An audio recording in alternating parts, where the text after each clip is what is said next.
It's about atmosphere. We want everyone to feel included." The word included was delivered with a slight, almost imperceptible sneer, as if it left a bitter taste in her mouth.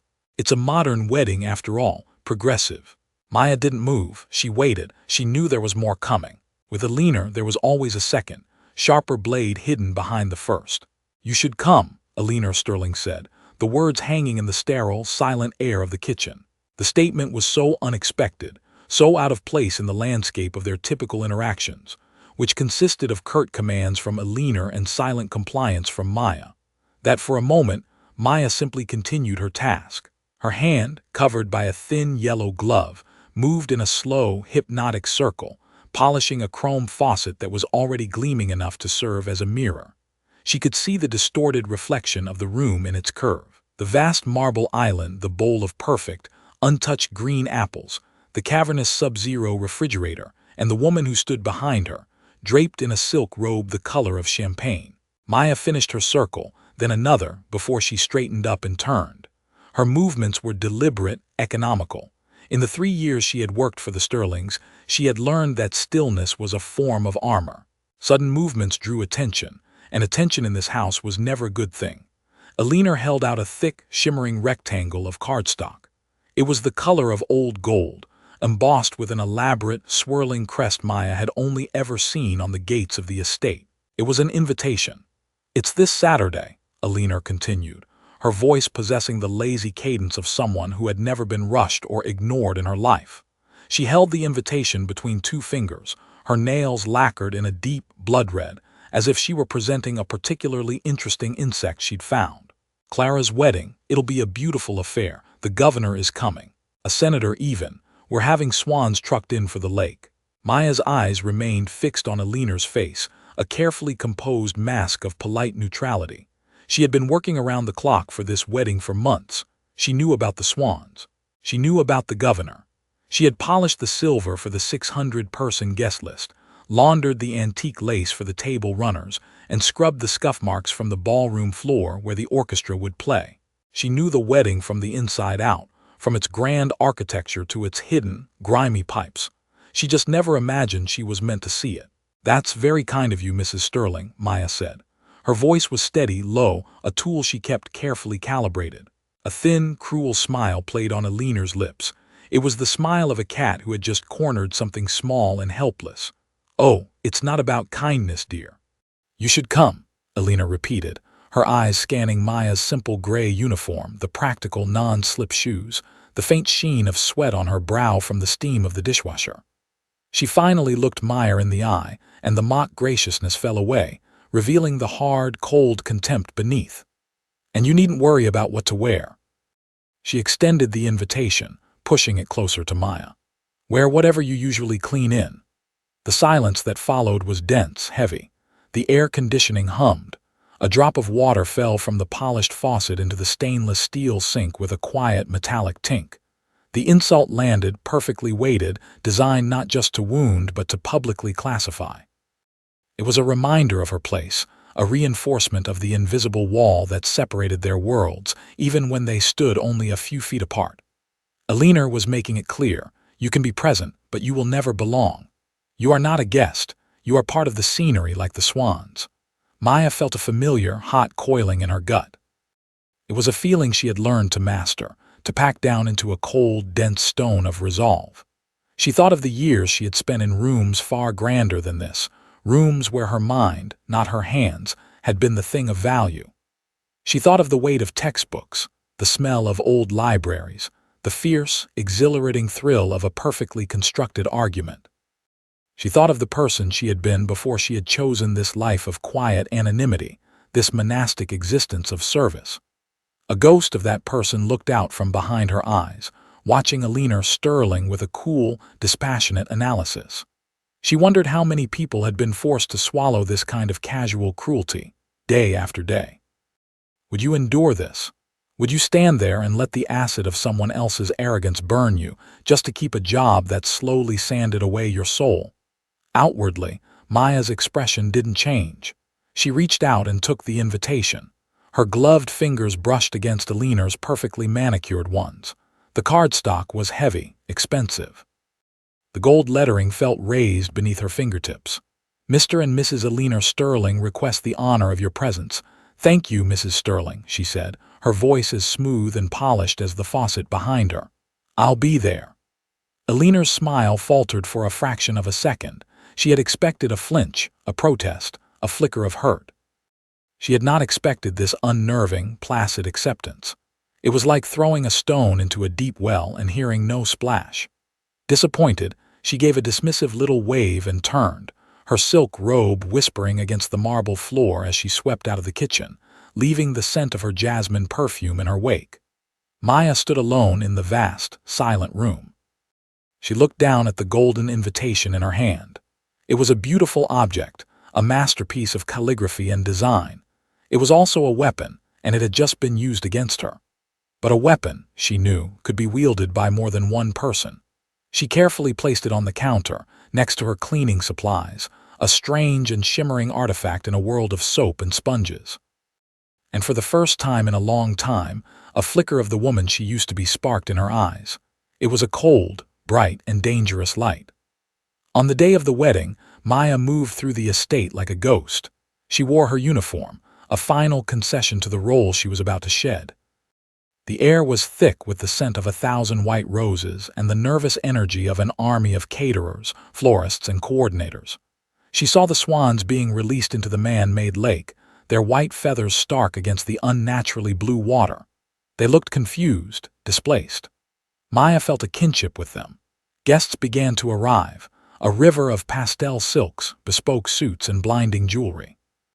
They spoke in loud, confident voices about portfolios, acquisitions, and summering in the Hamptons. They looked past Maya through her, their eyes trained to edit out the machinery of their own comfort. She was a fixed point of labor in their shifting world of leisure. To them, she was no more a person than the marble statues dotting the lawn. In the pocket of her simple gray apron, she could feel the sharp corner of the golden invitation. It was a constant, physical reminder of Alina's challenge. It felt less like an invitation and more like a summons, a subpoena for a trial she hadn't agreed to. Each time her hand brushed against it, a low, quiet hum of anger vibrated through her. It was the anger of being underestimated, the deep, cellular insult of being defined by a uniform. She watched the bride, Clara, drift through the pre-ceremony preparations in a daze of white tulle. The girl was beautiful, fragile as spun glass, but her eyes were wide with a fear that had nothing to do with pre-wedding jitters. She was a lamb being led to a gilded, flower-draped altar for slaughter. Maya saw Alina fussing with Clara's veil, her movements sharp and proprietary, as if arranging a prized doll. She saw the groom, a handsome, vacant man named Richard, laughing with his father, Mr. Sterling, their heads thrown back in a display of effortless power.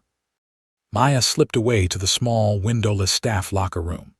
The sounds of the string quartet warming up on the lawn were a dull thrum through the concrete walls. This was her world, the unseen, unglamorous backstage. She looked at her reflection in the cracked mirror, the plain face, the hair pulled back severely, the tired eyes. This was the person they saw. This was the box they had put her in.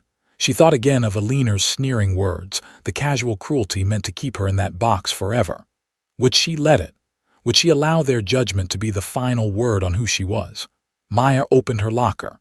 Hanging inside was a single garment bag. She unzipped it. The dress inside was the antithesis of everything happening outside. It was a simple, sleeveless black sheath, impeccably tailored but utterly unadorned. It was a dress of profound seriousness. It was the last remnant of her old life, a uniform of a different kind, one she had worn in boardrooms and courtrooms. She hadn't put it on in over 3 years. She shed the gray uniform, folding it neatly and placing it on the bench. It felt like taking off a heavy, ill-fitting costume. Then she slipped the black dress over her head. The fabric was a fine, heavy crepe. It settled on her frame with a familiar weight.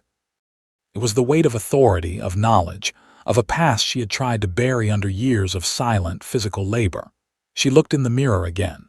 The transformation was startling. The dress didn't make her more beautiful. It made her more visible. It gave her angles and presence. It turned her quiet stillness from the passivity of a servant into the poised composure of a strategist. The tired woman in the uniform was gone. In her place was someone else, a woman with a history etched into the severe, elegant lines of her clothing. She left her hair pulled back but undid the tight, functional bun, letting it fall into a sleek, low ponytail. No makeup, no jewelry. Her presence alone would be the statement. She slipped the golden invitation from her apron pocket and held it. Its shimmering opulence now seemed gaudy and ridiculous next to the sober dignity of her dress. When she walked out of the staff area and onto the manicured lawn, the effect was immediate. A server carrying a tray of champagne flutes stopped mid-stride. A small group of guests chatting near a fountain fell silent, their eyes following her. A ripple of confusion spread through the crowd.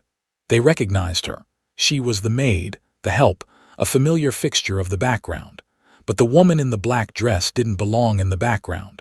She walked with a purpose that was deeply unsettling to their ordered world. She wasn't serving or cleaning. She was simply arriving. Alina saw her. Her perfectly painted smile tightened, a flicker of fury in her eyes. This was not the humiliation she had envisioned. She had expected Maya to appear in her drab, stained uniform, a pathetic figure for the guests to pity or ignore. She had not expected this quiet, powerful defiance. Maya met her gaze across the lawn, held it for a beat, and then gave a small, almost imperceptible nod. It was not a nod of deference. It was a nod of acknowledgement. Challenge accepted. She then turned and walked toward the rows of white chairs set up for the ceremony, the golden invitation held loosely in her hand. The point of no return had been crossed.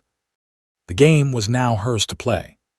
Maya chose a seat in the back row, a strategic position that afforded her a clear view of the proceedings and the key players.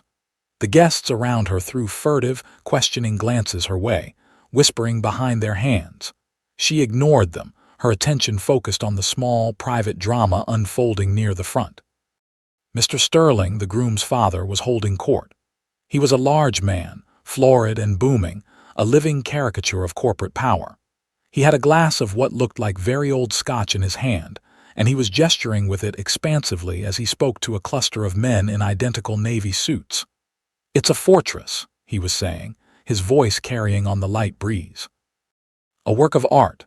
My legal team spent 6 months on it." He was talking about the prenuptial agreement. Maya's focus sharpened. She leaned forward slightly, her posture that of a scholar catching a key phrase in a lecture. "These things can get messy," Mr. Sterling continued, taking a triumphant sip of his scotch. "Emotions, you know, but with this document emotion is irrelevant. It's a clean transaction. Every asset is shielded, every contingency is accounted for. The boy is protected, the family is protected. It's absolutely bulletproof." One of the other men chuckled. "I need your lawyers, Arthur. My daughter's marrying some artist." Mr. Sterling clapped him on the back. "I'll give you their number. They're assassins. They draft clauses that can strip a person down to their fillings and make it sound like a favor." He lowered his voice conspiratorially, but not so low that Maya couldn't hear. "The trick is in the definitions. You control the definitions. You control the entire reality of the contract." Maya's mind began to work, a complex machine kicking back into gear. Control the definitions. It was a classic aggressive legal strategy. Novices focused on the numbers, the percentages. Masters focused on the glossary. A single, cleverly defined word could act as a hidden lever, capable of shifting the entire balance of power in a document. She scanned the faces of the Sterling family. The groom, Richard, looked bored, disengaged. Alina looked smug, triumphant. Clara looked like a ghost, her face pale, her eyes unfocused.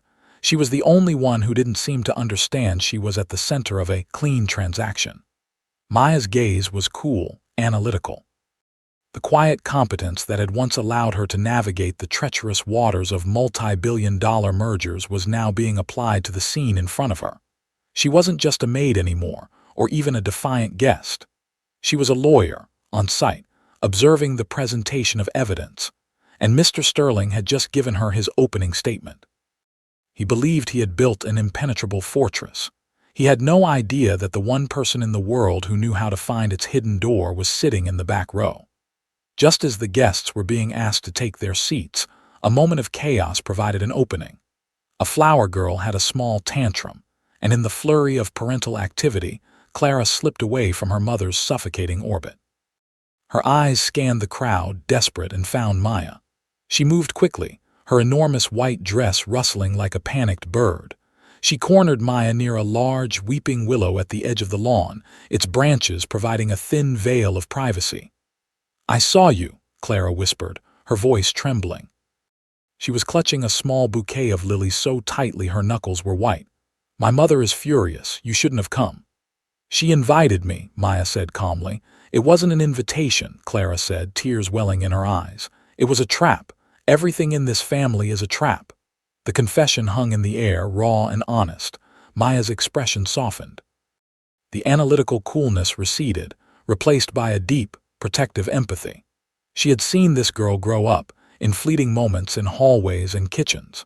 She'd seen her kindness to the staff, a stark contrast to her parents' casual disdain. She had seen her hide in the library to read novels when she was supposed to be at polo practice. Clara was a gentle soul in a family of sharks. "What are you afraid of, Clara?" Maya asked, her voice low and steady. Clara looked over her shoulder, her gaze darting back toward the ceremony. "The papers," she breathed. "The ones I signed. Richard's father, Mr. Sterling, he was so charming. He said it was just a formality to protect the family business." "Did you read it?" Maya asked. Clara gave a short, bitter laugh. "I tried. It was 100 pages long.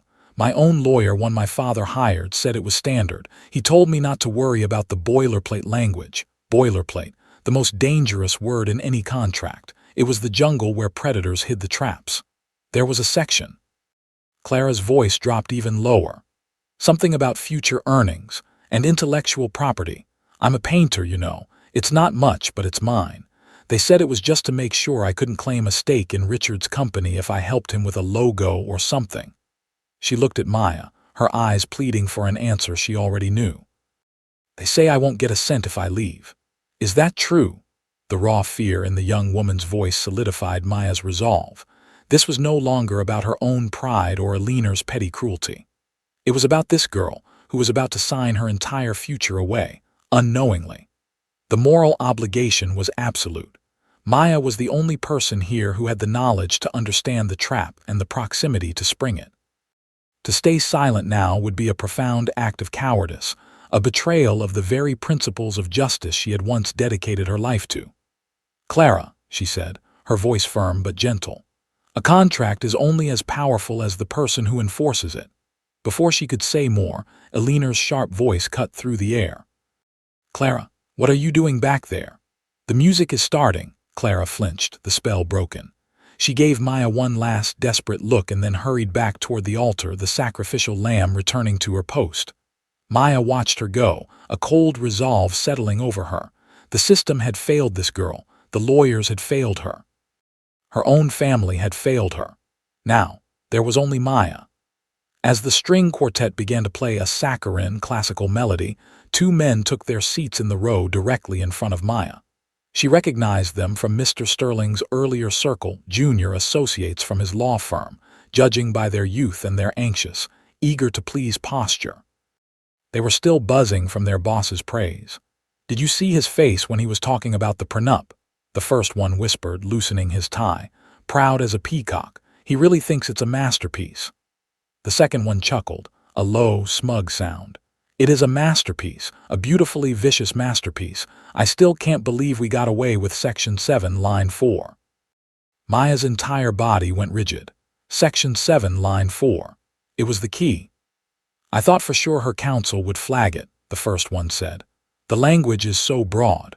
All intellectual and creative property, tangible or intangible, conceived or executed during the marital period. That's not just a logo for the company. That's every brushstroke on every canvas she ever paints." "And the kicker," the second one added, his voice filled with admiration for his own cunning, "is the reversion clause.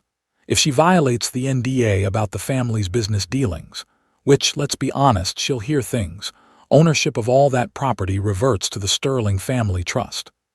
Permanently, she doesn't just lose her paintings, they become ours." The trap was now fully illuminated, and it was more monstrous than Maya could have imagined. It wasn't just about money. It was about ownership of Clara's very soul. They weren't just shielding their assets. They were planning to seize hers. They would own her talent, her expression, her one private source of identity, and they had tied it to an impossible condition of silence, ensuring she would inevitably trip the wire. It was a cage disguised as a contract. Maya's blood ran cold. She thought of her own past, of the case that had broken her. A pharmaceutical company she had represented had used a similarly labyrinthine clause to seize the patent for a life-saving drug from the small, independent lab that had invented it. She had won the case. Her argument had been brilliant, flawless, and legally sound, and it had resulted in the bankruptcy of good people and the potential deaths of thousands who could no longer afford the medication. The victory had felt like a moral suicide. She had walked away from the law that very day, vowing never again to be an instrument of such sophisticated legal evil. And now, here it was again. The same brand of evil, just dressed up for a wedding. She looked at the two young lawyers, so proud of their vicious little trap. They were just like she had been, smart, ambitious, and utterly blind to the human cost of their work. The efficient took his place at the front. The groom was standing there, smiling his empty smile. Clara was beginning her slow, fateful walk down the aisle on her father's arm. The ceremony was starting. The trap was about to be sprung. Maya had one last chance, a desperate, slim one. She rose from her seat and moved swiftly along the edge of the lawn, her path obscured by the willow tree. She needed to get a message to Clara, a final, clear warning before she said, "I do." She intercepted a young waiter she knew, a college kid named Leo. "Leo," she said, her voice low and urgent. "I need you to give a message to the bride. It's an emergency." Leo looked at her, his eyes wide with confusion. "To Miss Sterling now. She's walking down the aisle. Before she gets to the altar, please, just 3 words. Tell her, ask about Section 7. The boy hesitated, torn between the fear of disrupting the ceremony and the genuine alarm in Maya's eyes. But before he could decide, a figure blocked his path. It was Alina, her face a mask of cold fury. She must have seen Maya moving from her front row seat. "What is going on here?" she hissed, her voice a venomous whisper. "Mrs. Sterling, Leo stammered. "Go," Alina commanded him with a flick of her wrist. The boy vanished instantly. Alina turned her full, formidable wrath on Maya. "What did you think you were doing? Trying to cause a scene?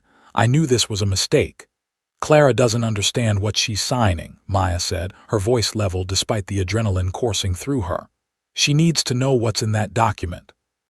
Alina took a step closer, her perfume cloying and aggressive. "What she needs," she said, her voice dropping to a dangerously quiet register, "is to do what she is told, what she has been raised to do. This is a merger, not a romance. It is far too important for the feelings of a silly, emotional girl." The cold, transactional truth of it was breathtaking. This was never about Clara's happiness. It was about the family, the money, the power. Clara was just another asset being leveraged. "You have no idea what you're talking about," Alina continued, her eyes sweeping over Maya's black dress with renewed contempt. "You play dress up for one day and you think you have a voice here. You think you are one of us." She leaned in, her final words meant to be the killing blow, the final push that would put Maya back in her place for good. "You are just the help. You open your mouth again and I will not only have you fired, I will make sure you never work in this state again. Now go back to your seat and be silent or get out." The door didn't just slam shut, it was bolted and chained. Maya was utterly isolated, her final attempt thwarted. She had the knowledge, she had the truth, but she had no platform from which to speak it. Alina's words were a cage, meant to lock Maya back in her place. If that happened to you, what would you do? Would you retreat, your warning silenced, or would you find another way through the bars? Maya watched as Alina turned and glided back to her seat, her posture radiating victory. In the distance, Clara had reached the altar. The officiant smiled benevolently. The trap was set. The victim was in place, and Maya was now just a powerless spectator. Or so Alina thought. Maya returned to her seat in the back row, her heart hammering against her ribs. The ceremony began. The air, which had been buzzing with anticipation, settled into a reverent hush. The officiant, a man with a kind, weathered face and a soothing baritone, began to speak of love, partnership, and the sanctity of marriage. The words were beautiful, poetic, and a complete and utter lie in the context of the document that governed this union. Maya watched Clara's face. The girl was pale, her eyes fixed on some distant point, her responses to the officiant's prompts barely audible. She was dissociating, a soul leaving its body to endure an unbearable reality. Richard, beside her, looked mildly impatient, occasionally glancing at his watch. Maya's mind raced, weighing the consequences. If she did nothing, Clara's future would be irrevocably signed away. She would be trapped in a gilded cage, her art, her very essence, held hostage by a family that saw her as a commodity. But if Maya acted, the explosion would be catastrophic. She would detonate a multi-million-dollar merger, humiliate two of the most powerful families in the state, and shatter the facade of this perfect day. She would make enemies who could, as Alina had so helpfully pointed out, ruin her life. Her past trauma screamed at her to stay silent. You tried to fix the system once and it broke you. You chose peace. You chose anonymity. Don't go back into that fire. But her conscience, the part of her she had tried to numb with years of mindless work, argued back with a ferocious clarity. You are the only one who can. Your silence is complicity. If you walk away now, you are no better than the men who drafted that clause. The officiant cleared his throat. And now, he said, picking up a heavy leather-bound folder, as requested by the families, a public acknowledgement of the prenuptial agreement which both parties have entered into freely and with the benefit of counsel. This was it, the moment of execution. Maya had assumed it would be a private signing, but Mr. Sterling, in his infinite arrogance, wanted it read into the record. He wanted his victory publicly witnessed. The officiant began to read. He skipped through the dry financial sections, his voice droning. Then he arrived at the key passage. Section 7, line 4, in consideration of the terms herein. All intellectual and creative property, tangible or intangible, conceived or executed during the marital period by Clara Sterling, shall be considered a shared marital asset, held in trust by the Sterling Family Foundation, he continued, the legalese dense and incomprehensible to most. But to Maya, every word was a hammer blow. He read the NDA clause. He read the reversion clause. It was all there, laid bare in the open air. He finished the paragraph. He looked up at Clara, his kind eyes oblivious to the violence of the words he had just spoken. Clara, you understand and agree to these terms. The world seemed to hold its breath. Clara looked at her mother, who gave her a sharp, encouraging nod. She looked at her father, who smiled weakly. She looked at Richard, who was staring at the swans on the lake. She was utterly alone. Her mouth opened, but no sound came out. Her face, already pale, turned a ghostly white. Her eyes, wide with a sudden, terrible understanding, rolled back in her head. She swayed on her feet, her bouquet of lilies tumbling to the grass. And then she collapsed. Panic erupted. Guests leaped to their feet. Shouts of "Get a doctor" and "Give her air" filled the garden. Alina and Richard rushed forward. It was a scene of total chaos. This was the moment. The threshold. The fortress had a crack in it, and through the noise, through the panic, Maya stood up. She was no longer conflicted. The decision had been made for her. She began to walk forward, a silent, determined figure moving against the tide of chaos.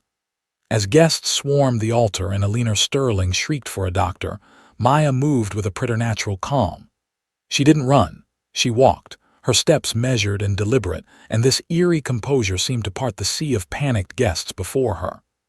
She reached the inner circle of chaos, where Richard was fanning Clara's face awkwardly with a program, and Mr. Sterling was barking into his phone. "Give her some space," Maya said. Her voice was not loud, but it possessed an authority that cut through the noise like a surgeon's scalpel. Alina spun around, her face contorted with rage. "You! I told you to get out. Security!" But Mr. Sterling, a man who recognized power when he saw it, lowered his phone. He looked at Maya, at the severe black dress, at the absolute lack of fear in her eyes, and he hesitated. "Who are you?" he demanded. Maya ignored them both. She knelt beside Clara, checked her pulse. It was rapid, thready, and then looked up. Her eyes did not find Alina or Mr. Sterling. They found the officiant, who was standing nearby, looking helpless and horrified, still holding the leather-bound prenup. "I recognize that clause," Maya said, her voice clear and resonant, carrying across the stunned silence that was beginning to fall as people turned to stare. The one you just read. Section 7, line 4. Mr. Sterling took a step forward. What are you talking about? That's a confidential legal document. I know, Maya said, her gaze finally locking with his.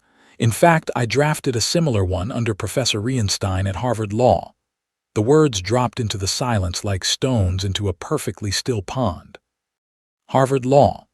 The name of the institution was a weapon in itself, a signifier of a world of intellect and power that was so profoundly at odds with the person they thought she was. The crowd murmured. Eleanor's jaw literally dropped. Richard stared slack-jawed. Mr. Sterling recovered first, his face turning a deep, dangerous red. You're lying, he sputtered. You're the maid. I am, Maya said without a trace of shame, but that isn't all I am. She stood up slowly, a queen rising to her feet. She looked at the two young lawyers in the crowd who were now pale as ghosts. She looked at the powerful, arrogant man in front of her. She had been invisible to these people. Now, she was the most visible person in the world. The narrator in the back of your mind, the one that tells the story, would have whispered it right then, literal goosebumps when she spoke. She recited the clause from memory. Omnes proprietas intellectualis et creativa, tangibilis vel intangibilis, concepta vel executa durante periodo maritali. The Latin, crisp and academic, was an even greater shock than the mention of Harvard. It was the language of ancient law, of pure, unassailable logic. She stopped, letting the dead language hang in the air before translating, not into English, but into simple, brutal truth. That clause doesn't just give the Sterling Trust a stake in her artwork, Meyer explained, her voice ringing with a clarity that no one could deny. It establishes a legal tripwire. The moment she discusses any aspect of this family's business, something she will inevitably do as Richard's wife, she violates a non-disclosure agreement. At that moment, the reversion clause is triggered, and the trust doesn't just get a share. It seizes full and permanent ownership of her entire creative catalog, past, present, and future. You didn't write a contract to protect your assets, Mr. Sterling. You wrote one to steal hers. A collective gasp went through the crowd. The viciousness of the trap, once explained in plain language, was undeniable. The power in the garden had not just shifted, it had undergone a tectonic reversal. All the money, the status, the bespoke suits, it all meant nothing in the face of this one, quiet woman and the irrefutable power of the truth. Mr. Sterling stood there, speechless, exposed, utterly defeated by the person he had never even bothered to see. The silence that followed Maya's pronouncement was a living thing, thick with shock and a dawning, horrified respect. The air crackled. The wedding was not just paused, it was dead. Maya had not merely stopped the ceremony, she had performed a public autopsy on it, laying its corrupt heart bare for all to see. On the ground, Clara began to stir, her eyelids fluttering. Her fainting spell had been the catalyst, the involuntary, physical rejection of a future her conscious mind had been forced to accept. Now, as she came to, she was waking up into a world that had been irrevocably changed in her defense. Maya knelt beside her again, her back to the stunned crowd. She spoke to Clara in a low, gentle voice, the same voice she used when the girl was a teenager hiding from her mother in the library. "It's all right, Clara. You're safe now." Clara's eyes focused on Maya, then darted around at the frozen tableau of her own wedding, her furious mother, her humiliated father, her shell-shocked fiancé, and the hundreds of guests staring in disbelief. The truth of her situation, amplified by Maya's words, finally landed. Tears of relief, not sorrow, began to stream down her face. Maya helped her sit up. She took off the simple, elegant shawl that had been draped over her own shoulders and wrapped it around Clara's, covering the ornate bodice of the wedding dress as if to protect her from it. "Let's get you out of here," Maya said softly. She stood and helped Clara to her feet. The bride, leaning on the woman who had, until an hour ago, been her family's maid, turned her back on the altar. And then, the most extraordinary thing happened. The guests, this powerful, elite crowd, did not move to stop them. They did not whisper. They did not point. They parted. They stepped back, creating a wide, clear path for the two women, an instinctive gesture of deference to the new, undeniable center of power in the garden. They were clearing a path not for the bride, but for the woman who had just saved her. Alina finally found her voice, a shrill, desperate cry. "Clara, where are you going? Get back here." Clara didn't look back. She held onto Maya's arm, her bare shoulders covered by the simple black shawl, and they walked. They walked past the rows of white chairs, past the shocked faces of the rich and powerful, past the weeping willow tree. It was a slow, dignified procession of two. Mr. Sterling stood as if turned to stone, his face a mask of apoplectic rage. His fortress had been brought down by a single, well-placed word. As they reached the edge of the lawn, Maya paused and looked back one last time. She saw the ruins of the day, the abandoned altar, the melting ice sculptures, the confused swans swimming in their artificial lake. And she saw the golden invitation, which she had dropped on her chair. It lay there, glinting in the afternoon sun, a discarded token from a battle that had already been won. In the weeks that followed, the Sterling-Vance wedding became the stuff of legend, a cautionary tale whispered at every gala and charity luncheon in the state. The engagement was, of course, broken. The merger that had been contingent on the marriage collapsed in a flurry of lawsuits and furious accusations. The Sterling family's reputation was left in tatters, exposed not just as ruthless in business, but as predatory in their personal dealings. Clara, secluded from the fallout, went through her own quiet transformation. The fragile, frightened girl who had fainted at the altar was gone. In her place was a woman forged in the fire of public betrayal, now armed with the truth and the counsel of the most formidable lawyer she had ever met. Guided by Maya, Clara's legal team negotiated a settlement. Mr. Sterling, desperate to avoid further public scandal and a potentially ruinous lawsuit for fraudulent inducement, agreed to a significant financial sum. It was hush money, meant to buy Clara's silence and make the problem go away. But Clara, inspired by Maya's integrity, refused to be silenced. One crisp autumn afternoon, she stood at a press conference, not in a wedding dress, but in a smart, professional suit. Maya was seated in the front row, not as her counsel, but as a silent, supportive presence. "The settlement I have received is not and was never about personal gain," Clara announced, her voice clear and steady. "It is an acknowledgement of a wrong that was committed, a wrong that I know many women face in ways both big and small, when they are trapped in contracts and relationships designed to disempower them." She then unveiled her plan. The entirety of the settlement would be used as seed money to launch a new non-profit organization, the Clara Foundation. Its mission was simple and revolutionary: to provide free, top-tier legal aid for women facing predatory contracts, from prenuptial agreements to predatory employment and housing contracts. It was an act of systemic change born from personal trauma. Clara was not just healing her own wound, she was building a hospital for others. She was taking the money that was meant to be her cage and turning it into a key for countless other women. The press conference was not just about a new charity, it was about the birth of an activist, a woman who had found her power by having it so nearly stripped away. Maya watched her, a quiet pride in her eyes. This was the kind of justice she had always wanted to practice, not punitive but creative, not about tearing down an old system, but about building a new, better one alongside it. The room changed, but this time it changed because they chose to build something new inside of it. The Foundation's first office was a modest, sunlit space above a bookstore, a world away from the cold, imposing glass towers where Maya had once practiced law. The air smelled of old paper and coffee, not stale ambition. It was here, amidst stacks of donated legal textbooks and boxes of office supplies, that Maya finally told Clara her story. They were working late, fueled by takeout pizza and a shared sense of purpose. Clara looked at Maya across a cluttered desk. "Why did you stop?" she asked gently.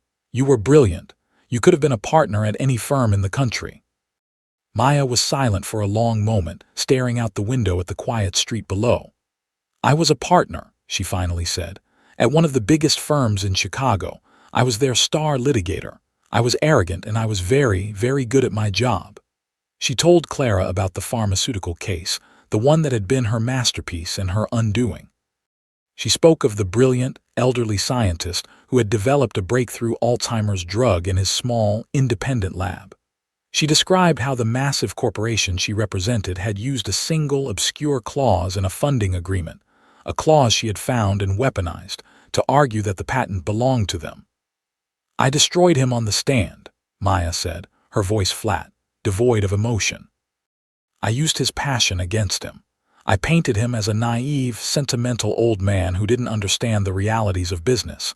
I made the jury believe that our client was the only one with the resources to bring the drug to the world. We won," she continued. "The company got the patent. They tripled the price of the drug, putting it out of reach for millions. The scientist's lab went bankrupt. 6 months later, he died of a heart attack. His wife sent me a letter. It just said, 'I hope you think it was worth it.'" Maya finally looked at Clara, her eyes filled with a profound, ancient pain. "I had spent my entire life learning the law, mastering it. I saw it as a set of rules for a complex game, and my job was to win. It took that letter for me to realize that it wasn't a game. I had used my brilliance, my education, all my gifts to cause profound and irreversible harm. I hadn't just won a case. I had broken a man and corrupted his life's work. So I quit. I walked away and swore I would never use the law to hurt anyone ever again." She had chosen to become a maid, a cleaner, as a form of penance. She wanted a job where the results were simple, tangible, and morally unambiguous. A clean floor could not be used for evil. "But at your wedding," Maya concluded, a new light dawning in her eyes, "when I saw what they were doing to you, it was the same pattern. The same sophisticated cruelty. And I realized I had made a mistake. The law isn't inherently good or evil. It's a tool. And leaving it in the hands of men like Arthur Sterling is not a neutral act. It's an abdication." In helping Clara, Maya was finally healing herself. She was finding a new way to practice law, a way that aligned with the person she had become, quieter, more observant, more empathetic. She had learned to see the people behind the clauses, and in doing so, she had reclaimed not just her career, but her soul. The official launch of the Clara Foundation was a quiet, dignified affair held in the new office space. There were no celebrities, no society reporters. The attendees were a mix of local activists, legal aid lawyers, university students, and the first few women the foundation was already helping. Clara stood at a small podium, looking not like a society bride but like a confident, capable leader. She spoke about the foundation's mission, her voice filled with a passion that had been absent from her life before. At the end of her speech, she paused. "None of this would be possible without the vision, integrity, and brilliance of one person," she said, her eyes finding Maya in the audience. "A woman who taught me that your voice is your most valuable asset, and that true strength is not the power to dominate, but the courage to defend." She did not tell the dramatic story of the wedding. She did not need to. The story was not about public revenge. It was about quiet, constructive justice. "It is my great honor," Clara continued, "to introduce the woman who will be guiding the legal heart of this foundation, a mentor, a friend, and one of the finest legal minds I have ever known. Please welcome our lead counsel, Maya Waterman." A warm, genuine applause filled the room. Maya stood up, a small, shy smile on her face. She walked to the front of the room and stood beside Clara. She wore a simple, dark gray suit, a color that felt like a bridge between the maid's uniform she had worn and the severe black dress of her past. It was the color of her new, integrated self. She didn't give a long speech. She simply said, "Thank you, Clara. The law should be a shield for the vulnerable, not a sword for the powerful. It is an honor to begin that work with all of you." It was not the thunderous applause of a stadium or the grudging respect of a defeated boardroom. It was something better. It was the quiet, heartfelt acknowledgement of her true worth, offered by a community she had helped to build. She was not a savior. She was not a secret genius who had come out of hiding. She was simply Maya Waterman, a lawyer, back where she belonged, but this time, entirely on her own terms. The recognition was not a prize. It was a homecoming. Months turned into a year. The Clara Foundation grew, its reputation spreading through the city. It became a sanctuary, a place where the fine print was demystified and power imbalances were challenged. Maya's office, once sparse, was now lived in, filled with files, books, and the vibrant, hopeful paintings Clara had started creating again, her talent finally unbound. On the wall, Next to her framed diploma from Harvard Law hung another, much simpler frame. Inside it was the golden invitation to the wedding. It was no longer an insult. It was no longer a weapon. It had been transformed into something else entirely. For Maya, it was a reminder of a crossroads. It represented the moment she had been challenged, underestimated, and given the choice to remain invisible or to step into the light. It was a symbol of the quiet dignity she had fought to maintain and the powerful voice she had chosen to reclaim. Clara, visiting one afternoon, noticed her staring at it. "You kept it," she said, a note of wonder in her voice. "After what my mother meant by it, I would have burned it." "I thought about it," Maya admitted, a faint smile on her lips, "but it's important to remember where things start. Your mother gave it to me to remind me of my place. Now it reminds me that my place is wherever I choose it to be." The object's meaning had changed for both of them. For Clara, it was a symbol of her liberation. For Maya, it was a testament to her journey. It was a trophy from a quiet war, a war she had won not with anger or revenge, but with clarity, courage, and a profound understanding of the rules of the game. It was a reminder that sometimes, the most powerful invitations in life are the ones that dare you to show up as your true self, especially when no one is expecting you. The golden rectangle, once a harbinger of humiliation, now served as a quiet, shimmering beacon of a justice she had built with her own two hands. The final scene is one of quiet, unremarkable purpose. It is a Tuesday afternoon. The sunlight streams into Maya's office, illuminating the dust motes dancing in the air.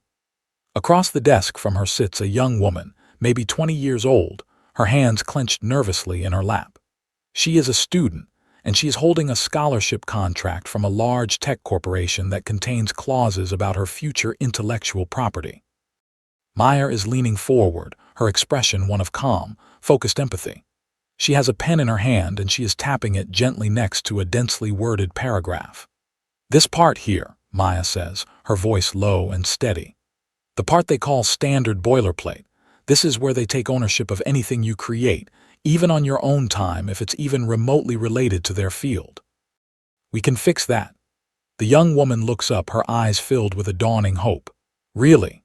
Really," Maya confirms. "It's just a sentence, but sentences are where the battles are won." She begins to explain the strategy, her voice a calm, reassuring presence. She is not the fiery litigator from her past, nor the silent maid from her years in hiding. She is something new, a synthesis of both. She has the sharp, analytical mind of a Harvard lawyer, but she now wields it with the quiet, observant empathy of someone who knows what it feels like to be powerless. The camera pulls back slowly. We see the office, the law books, Clara's bright paintings on the wall. We see the framed golden invitation, a quiet testament to the journey that brought her to this exact moment. There is no applause. There are no grand pronouncements. There is only the work. Sometimes justice arrives without a dramatic reversal in a sun-drenched garden. Sometimes it arrives on a quiet Tuesday afternoon, in a small office above a bookstore, when one person takes the time to help another read the fine print. The room had been rewritten, not just for Maya, but for every person who would now walk through her door. She had found her peace, not in escaping the law, but in remaking it, one clause, one person, one quiet moment of dignity at a time.